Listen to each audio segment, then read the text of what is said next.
Extra Journaal, vers van de pers. Welkom bij Extra Journaal. Fijn dat u weer kijkt. We hebben het belangrijkste nieuws voor u op een rij gezet.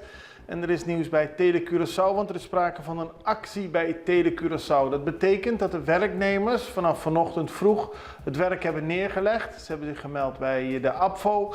En de Extra sprak vanochtend met Gregory Wilson van de vakbond. Die geeft aan dat er inderdaad is vergaderd met de werknemers. Het doel van de actie van de werknemers is om Tele Curaçao in de lucht te blijven houden. Ze zijn het niet eens met beslissingen van de directie. Daarover praten ze met de vakbond. De vakbond wil met de directie praten. Maar het doel van de werknemers is om de kwaliteit van Tele Curaçao te bewaren. Hoe lang het verder duurt, dat weten we niet.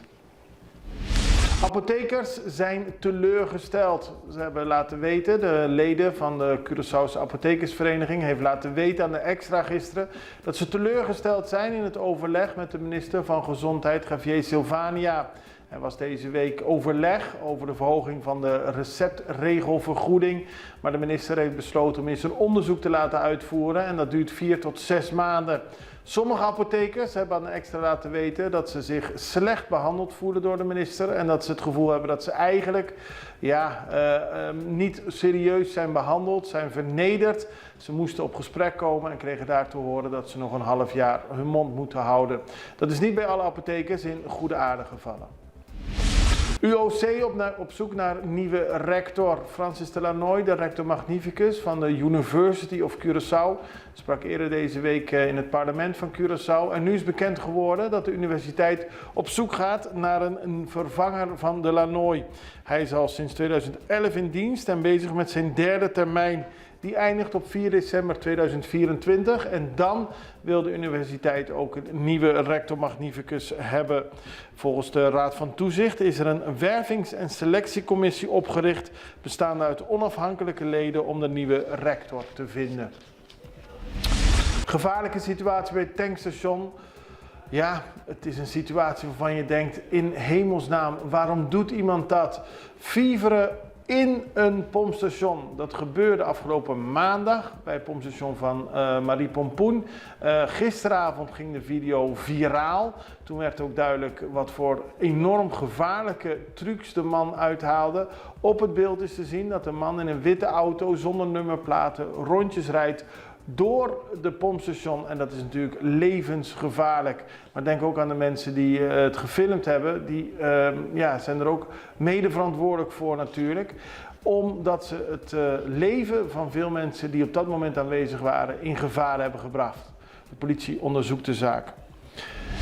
Positief nieuws, eerste watertaxi op Curaçao. Gisteren werd hij in het zonnetje gezet. De watertaxi op Curaçao. Vanaf vandaag kunnen toeristen van Punda met de watertaxi naar Bandabao worden gebracht om daar onze prachtige stranden te zien. Het is een mooi initiatief en het is een verrijking van onze toerismesector. En zoals gezegd, gisteren was de opening, hè? Dus hoe zeg je dat? Gisteren werden de watertaxis gepresenteerd. Vader en zoon Anita langer vast. Vader en zoon Anita, Shamiro en Edmiro Anita blijven voorlopig nog zeker 8 dagen langer vastzitten. Het heeft allemaal te maken met een controle die op 24 oktober is gehouden. Waarbij heel veel werknemers die bezig waren op bouwwerkplaatsen in Otrabanda, die zijn gecontroleerd. Daaruit kwam naar voren dat er iets mis was met de vergunningen, met hun papieren. En op 27 november werden Edmiro en Shamiro gevraagd bij de politie te komen. Daar zijn ze gearresteerd op verdenking van vervalsing van papieren en mensenhandel. De 2 zitten voorlopig vast en zitten ook afzonderlijk van elkaar. Eentje zit in Barber en de andere in blok 1 in de SDKK, omdat ze geen contact met elkaar mogen hebben. Dan promotie voor de Curaçaose dames. Het gaat om de voetbalselectie. De Curaçaose vrouwenelftal heeft gisteren gewonnen met 1-5 van Anguilla. En daarmee zijn de dames poolwinnaar geworden van pool C van de CONCACAF Road to the Gold Cup. En zijn ze gepromoveerd naar pool B. Dat is mooi nieuws. Vanmiddag Iets voor vieren landen ze op Hato en krijgen ze een warm onthaal. Op maandag 4 december speelt het nationale vrouwenteam om 8 uur een wedstrijd tegen de Cayman Islands. En ze zijn al groepswinnaar geworden, dus er wordt één groot feest gevierd. Gefeliciteerd in ieder geval aan de voetbaldames. Even wat reclame en dan zijn we terug met meer nieuws.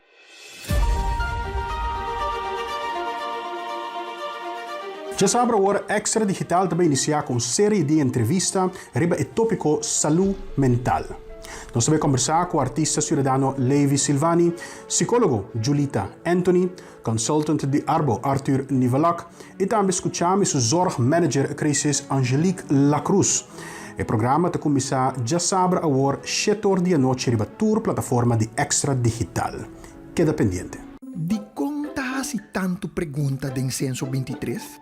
A lista de perguntas de censo está extenso. É dado não coletar por ajuda de meu tomo de decisão na benefício de nós habitantes, nos bairros e nos país. CBS te pede boa cooperação, dia cada 10 anos. Nós está apreciar que você terá tempo para contestar a pergunta na de censo 23 de maneira abrir. O processo é relativamente fácil se você cooperar. Nos enquestadores tá bom de treino e tá honra boa privacidade. Tá suma dados de tua família e usa coletivamente. Pergunta tá vai tocante habitante de casa de família e tocante vivienda. Família cooperar, saco censo 23 tá para vista total e anônimo. PCI é família que tá cooperar. Abo também, pa nossa com nos tá. In Nederland heeft de NTR een 3-delige documentaire gemaakt over een moord die 40 jaar geleden in Nederland plaatsvond. De moord vond plaats op Kevin Duinmeijer, een Curaçaose jongen die in Nederland wegens racistische motieven werd doodgestoken. De impact van de moord is er nog steeds. De 15-jarige Antilliaanse jongen werd op 20 augustus 1983 doodgestoken door een skinhead in het centrum van Amsterdam. De dader werd door een kinderrechter veroordeeld omdat hij destijds minderjarig was.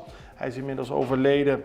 De rechter vond racisme niet het overduidelijke motief voor de moord, maar de stichting Vrienden van Kerwin denken er anders over. Jaarlijks organiseren ze een herdenking. Volgens de stichting was er degelijk sprake van een racistisch motief. En de hele situatie rond deze moord, waar onder meer ook het nummer Zwart-Wit van de Frank Boeien groep op is geënt, krijgt weer aandacht in deze 3-delige documentaire. Die is vanaf 12 december te zien op NPO Start en heet Kerwin. Dan gaan we naar Cesar Tjekkie Zimmerman, bekende Curaçaose artiest. Hij is een van de lokale artiesten die aanwezig is bij een grote expositie die vanavond in Otrabanda plaatsvindt. Het gaat om de expositie Otrabanda Curaçao en Tjekkie Zimmerman is al 50 jaar actief als schilder. We spraken hem hier in de studio van Extra en vroegen wat de expositie inhoudt. We zijn ongeveer 26 artiesten, dus kunstenaren van Antillen. Meerdere van hen zijn Curaçaoënaar. Oké. Ik nodig de hele bevolking, Nederlanders die hier op het eiland woont, waarom gedurende 50 jaar de Nederlanders zijn mijn beste klanten. Dat zijn de mensen die uw schilderijen kopen? Ja, en daarom wil ik letterlijk lieve klanten Nederlanders die hier op het eiland woont, of Aruba of inclusief Bonaire. Kom maar even langs. 1 december tot 28 januari 2024. En waar is het? Otrabanda, Sebastopolstraat 9. Die opening officieel is 7 tot 9. Dus 7 uur 's avonds PM tot 9. Zimmerman heeft in zijn lange carrière veel Nederlandse klanten gehad. Daar is hij blij mee, daar is hij trots op. En hij noemt onder meer mensen in Julianadorp, Blauwbaai, Grote Berg, Kleine Berg, Caracasbaai, Jantiel, Emmastad, Soefisant, Groot Kwartier en Klein Kwartier. En hij is blij met zijn klanten en hij is ook een van de artiesten die bij elke expositie een prijsvraag uitreikt. Wat kunt u over uw schilderijen zeggen? Over mijn schilderijen ben ik enig. Ik ben het enigste Antilliaanse die nog levend.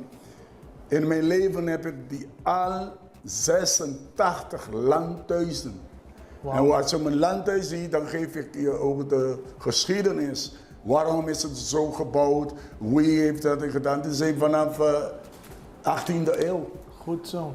Bij mijn expo, als je daar komt, dan heb ik altijd een premie. Van deze keer ook.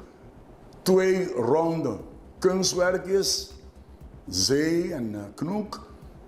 Waarde is ongeveer $80. Oké. Ik moet ook zeggen, mijn prijzen zijn in dollar. Ik gebruik wereldprijzen, maar je mag ook wel liever betalen. Geen Goed probleem. zo. En wat zijn de vragen?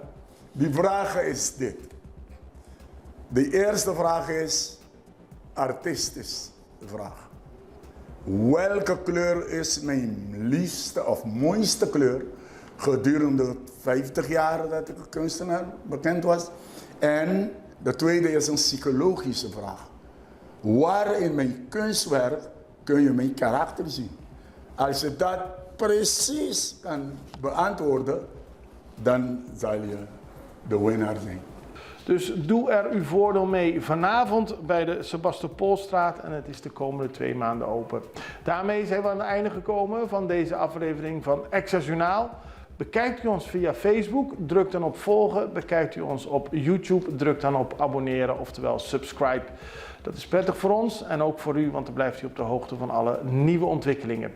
Dit was Extra Journaal. Fijn weekend, het allerbeste. Tot ziens. Dag.